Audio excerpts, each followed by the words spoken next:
規管咧，有時咧可能都真係需要靠我哋使用者嘅自律啦，同埋自己好好咁去規管自己嘅行為咧，先可以叫做營造到一個比較好嘅環境出嚟㗎嘛。咁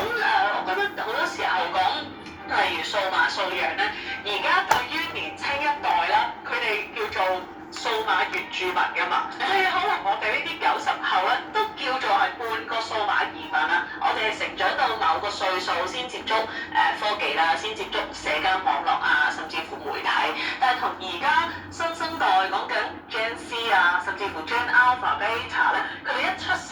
已經係講緊咩電子奶嘴啦，其實嗰個想像係幾唔一樣㗎喎。估唔到咧，好似我哋係本身我哋應該係原住民嚟㗎嘛，即係我哋呢啲90後同埋即係80後啦開始啦，即係先至係呢個網絡世界原住民嚟㗎。而家咁聽你咁講，我哋好似俾人踢走咗。